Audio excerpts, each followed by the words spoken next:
진소경 개임에 대한 답서 1. 편지를 받아보니 이 일대사 인연의 뜻을 두고자 하나 근성이 극히 둔하다 하였습니다. 만일 진실로 그렇다면 님을 축하하여야 하겠습니다. 오늘날 사대부들이 흔히 이 일에서 모든 것이 온통 알맞아 곧장 뚫고 벗어나지 못하는 까닭은 단지 근성이 너무 날카롭고 지견이 너무 많아서 종사가 입을 열어 혀를 놀리자마자 벌써 일시에 알아차려 버리기 때문입니다. 이 까닭에 도리어 둔한 근기의 사람이 여러 가지 잘못된 지식이나 잘못된 깨달음이 없어서 문득 하나의 동작이나 하나의 모습을 보거나 한마디 말을 듣거나 한 구절의 글을 읽고서 격발되는 것이 더 낫습니다. 이런 사람은 달마 대사가 나타나 온갖 신통을 다 사용하여도 어찌하지 못할 것이니 그에게는 장애가 될 돌이 같은 것이 없기 때문입니다. 근기가 날카로운 자는 도리어 그 날카로운 근기에 가로막혀서 문득 잘라내거나 홀연 부수어 버리지 못합니다. 설사 총명한 지식과 이해 위에서 배웠더라도 자기의 본분사 위에서는 더욱더 힘을 얻지 못합니다. 그러므로 남전 스님이 말했습니다. 요사이 선사는 대단히 많으나 어리석고 둔한 사람은 찾을 수가 없다. 장경 스님은 이렇게 말씀하셨습니다. 지극한 도리에는 말이 없는데도 오늘날 사람들은 이를 알지 못하고 억지로 그 일을 익혀서 공을 이룬다고 여기니 자성이 원래 분별되는 경계가 아니라 미묘한 대해탈무님을 알지 못하는 것이다. 살펴보고 느끼는 일이 있더라도 물들지 않고 막히지 않으니 이러한 밝음은 사라진 적이 없고 무한한 예부터 지금까지 전혀 바뀌지 않았다. 마치 태양이 멀고 가까운 곳을 두루 비추어 온갖 색깔을 드러내지만 어떤 사물과도 화합하지 않는 것과 같다. 신령스러운 빛의 묘한 밝음은 수련에 의하여 만들어지는 것이 아님에도 이것을 알지 못하는 까닭에 사물의 모습에 집착하니 마치 눈을 비벼 망령되이 헛꽃을 만들듯이 스스로를 헛되이 피로하게 만들며 쓸데없이 세월만 보낸다. 만약 눈길을 내면으로 돌려 두 번째 사람이 없음을 볼 수 있다면 평소에 말하고 행동함에 실상을 어그러뜨리지 않을 것이다. 님께서는 스스로 근기가 둔하다고 하시니 한번 이와 같이 돌이켜 보십시오. 둔함을 아는 자도 둔합니까? 만약 이와 같이 돌이켜 보지 아니하고 단지 근기가 둔함에 머물러 다시 번뇌를 일으킨다면 헛된 환상 위에 다시 환상을 더하는 것이며 헛꽃 위에 또 헛꽃을 더하는 짓입니다. 잘 들어보십시오. 근성이 둔함을 아는 이것은 결코 둔하지 않습니다. 이 둔한 것을 지키고 있어도 안 되지만 또한 이 둔한 것을 버려서도 안 됩니다. 취하고 버리고 날카롭고 둔함은 사람에게 있지 마음에 있지 않습니다. 이 마음은 과거, 현재, 미래의 모든 부처와 한 몸으로서 둘이 아닙니다. 만약 둘이 있다면 법은 평등하지 않을 것입니다. 그러므로 가르침을 주고 마음을 전하는 것이 단지 허망할 뿐이며 진실을 찾을수록 더욱더 어긋나게 됩니다. 다만 하나로서 둘 아닌 마음은 결코 날카로움과 둔함, 취하고 버림에 속에 있지 않음을 알기만 하면 곧 달을 보고 손가락은 잊어서 즉시 한 칼에 끝장을 낼 것입니다. 그러나 만약 다시 머뭇거리며 의심하여 앞을 생각하고 뒤를 계산한다면 빈주먹의 손가락 위에서 진실이라는 아르마리를 낼 것이고 주관이니 객관이니 하는 속에서 헛되이 조작해낼 것이며 오온과 18개 속에 헛되이 사로잡혀서 끝마칠 때가 없을 것입니다. 몇 년 전부터 한 부류의 삿된 스승들이 묵조선을 말하면서 사람들에게 하루 종일 이 일을 관여치 말고 쉬고 또 쉬며 말을 하지 말아야 하고 금시에 떨어질 것을 두려워하라고 가르칩니다. 흔히 사대부가 총명하고 날카로운 근기에 불임을 당하여 시끄러운 곳을 싫어하다가 문득 저 삿된 스승들에게 고요히 앉으라는 가르침을 받고서 수월해짐을 경험하면 곧 이것을 옳다고 여기고 다시는 묘한 깨달음을 찾지 않고서 다만 말없이 고요히 있는 것을 지극한 법칙으로 삼습니다. 저는 구업 짓는 것을 아까워하지 않고 힘써 이러한 폐단을 바로 잡으려 합니다. 그리하여 요즘은 이것이 잘못된 것인 줄 아는 사람이 조금씩 생겨나고 있습니다. 원컨대 공은 다만 궁금한 심정이 해소되지 못한 곳에서 참하시되 가고 머물고 앉고 눕는 일상생활 속에서 놓아버려서는 안 됩니다. 어떤 스님이 조주 스님에게 묻되 개에게도 불성이 있습니까? 하니 조주 스님은 없다고 말했습니다. 이 한마디는 곧 삶과 죽음에 대한 의심을 부수어 버리는 칼입니다. 이 칼의 자루는 다만 자기의 소나귀에 있을 뿐이니 다른 사람에게 손을 대게 할 수는 없습니다. 모름지기 자신이 직접 손을 대야만 합니다. 만약 목숨을 버렸다면 비로소 스스로 즐겨 손을 댈 것입니다.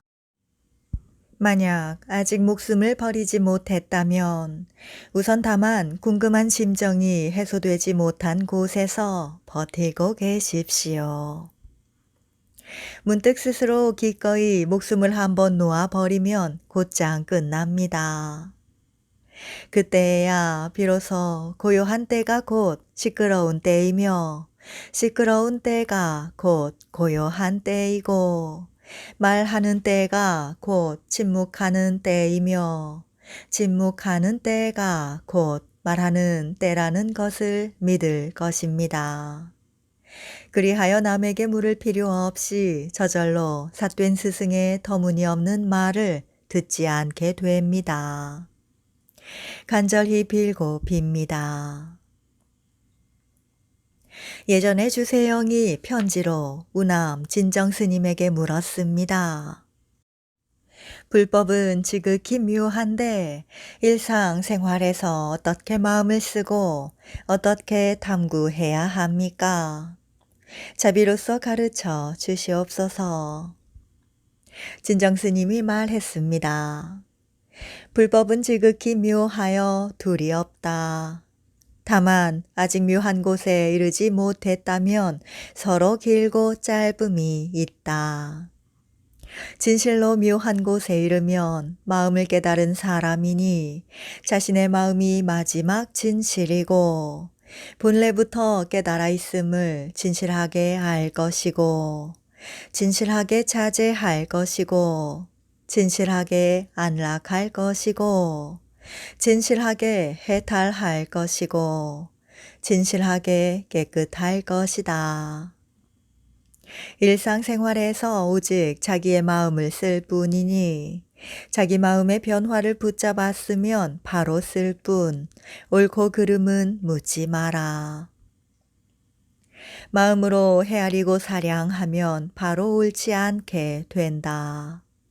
마음으로 헤아리지 아니하면 하나하나가 진실하며 하나하나가 밝고 묘하며 하나하나가 연꽃이 물에 젖지 않는 것과 같지만 마음의 깨끗함은 그 이상이다.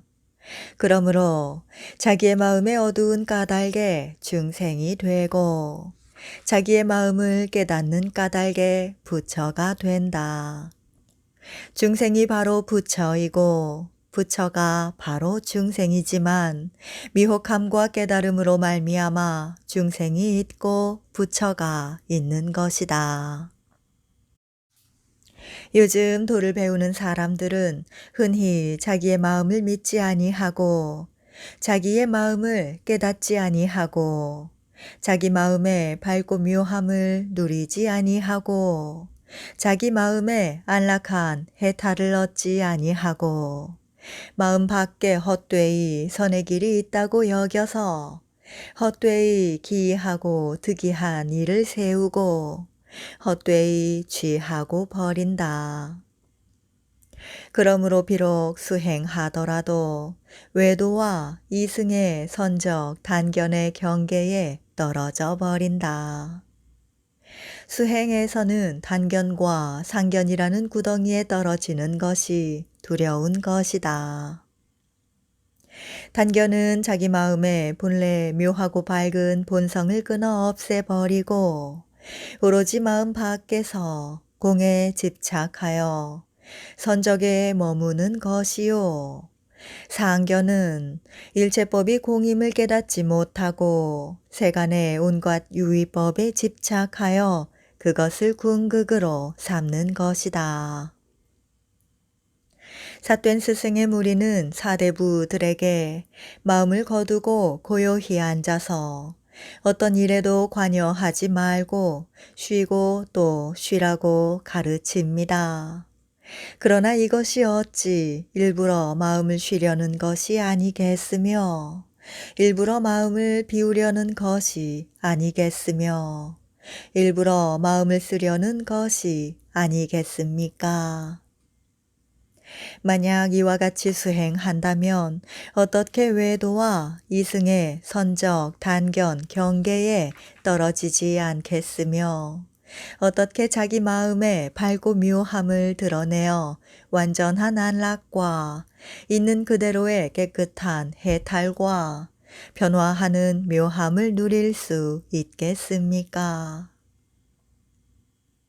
모름지기 자기 자신이 스스로 보고 스스로 깨달아야만 저절로 옛 사람의 말에 휘둘리지 않고 오히려 옛 사람의 말을 휘두를 수 있습니다. 깨끗한 마니주가 진흙탕 속에 아무리 오래 놓여 있더라도 때가 낄 수 없는 것은 그 바탕이 본래 깨끗하기 때문입니다. 이 마음도 그와 같아서 어리석을 때에는 잡다하고 피곤한 경계에 속아 물들지만 이 마음의 바탕은 마치 연꽃이 물에 젖지 않듯이 본래 물들지 않는 것입니다. 만약 문득 자기의 마음을 깨닫게 되면 이 마음이 본래 깨달아 있음과 완전히 자유로움과 있는 그대로 안락함과 온갖 종류의 묘한 작용들 역시 밖에서 오는 것이 아니니 본래 스스로 갖추고 있기 때문입니다. 부처님께서 말씀하셨습니다. 위없는 평등하고 바른 깨달음이라고 부를 정해진 법은 없고 또 열애께서 말씀하실 만한 정해진 법은 없다.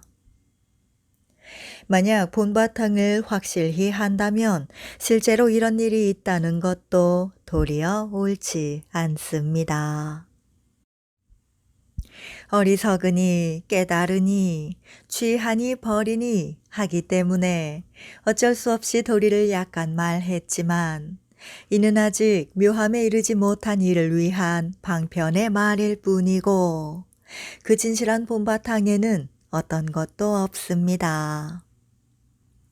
그러므로 공께서는 다만 이렇게 마음을 쓸 뿐 일상 24시간 속에서 삶과 죽음의 윤회와 불도가 있다고도 집착하지 말고 삶과 죽음의 윤회와 불도를 없음으로 돌리지도 마십시오.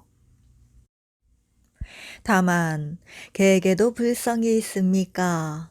없다. 만 살펴보시되 절대로 생각으로 헤아려서는 안 되고 말로써 설명하려고 해서도 안 되고 입을 여는 곳에서 받아들여서도 안 되고 번개처럼 번쩍 스치는 곳에서 이해해서도 안 됩니다. 개에게도 불성이 있습니까? 없다를 다만 이렇게 참 할 뿐 일부러 깨달음을 기다리거나 쉬기를 기다려서는 안 됩니다. 만약 일부러 깨달음을 기다리거나 쉬기를 기다린다면 더욱더 이 일과는 상관이 없을 것입니다.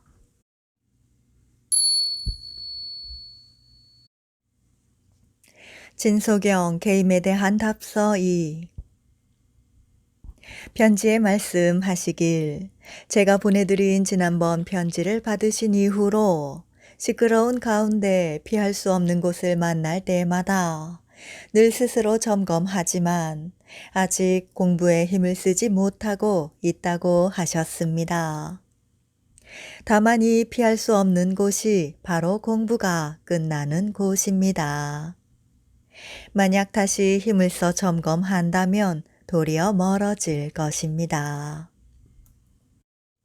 옛날 위부의 노화엄이 말했습니다. 불법은 매일 생활하는 곳과 가고 머물고 앉고 눕는 곳과 차 마시고 밥 먹는 곳과 이야기하고 묻는 곳과 행동하고 행위하는 곳에 있으니 마음을 일으키고 생각을 움직이면 도리어 옳지 않다. 피할 수 없는 곳을 딱 마주치면 절대로 마음을 일으키고 생각을 움직여 점검하려는 생각을 해서는 안 됩니다. 조사께서 말씀하셨습니다. 분별이 생기지 않으면 텅 비고 밝아서 저절로 비춘다. 또 방거사도 송하였습니다. 매일의 생활에 다른 일이 없고 오직 나 스스로 내키는 대로 어울린다. 한 물건도 취하거나 버리지 않고 곳곳에서 어긋남이 없다. 붉은 빛과 보랏빛을 누가 이름 지었는가? 언덕과 산에는 티끌 한 점 없구나. 신통과 묘용이 물깃고 나무 나르는 것이로다. 또 선성이 말했습니다. 마음을 가지고 분별하고 헤아리기만 하면 자기 마음에 드러나는 것들이 모두 꿈이다. 회피할 수 없을 때에 다시 마음으로 헤아리지 말아야 함을 잘 기억하십시오. 마음으로 헤아리지 않을 때에는 모든 것이 이루어져 있으니 이해가 날카로울 필요도 없고 이해가 무딜 필요도 없습니다. 날카롭고 무딘 일과도 전혀 상관이 없고 고요하고 시끄러운 일과도 전혀 상관이 없습니다. 회피할 수 없는 바로 그때에 문득 가로막고 있던 장애가 사라져 버리면 자기도 모르게 손뼉을 치며 크게 웃을 것입니다. 부디 잊지 마시기 바랍니다. 이 일을 만약 털끝만큼이라도 애써 노력하여 증명하려고 한다면 마치 사람이 손으로 허공을 붙잡아 어루만지려 하는 것과 같아서 다만 스스로 더욱 피로할 뿐입니다. 인연에 응할 때에는 다만 응하기만 하고 고요히 앉고 싶으면 다만 고요히 앉을 뿐이로되 앉을 때에 앉는 것에 집착하여 마지막 진실이라 여겨서는 안 됩니다. 오늘날 삿된 스승의 무리가 흔히 고요히 앉아 묵묵히 비추는 것을 마지막 진실로 삼아 후 진들을 잘못된 곳으로 이끌고 있습니다. 저는 원한 맺는 것을 두려워하지 않고 저들을 힘써 꾸짖어서 부처님의 은혜에 보답하고 말법의 배단을 구제하려 합니다.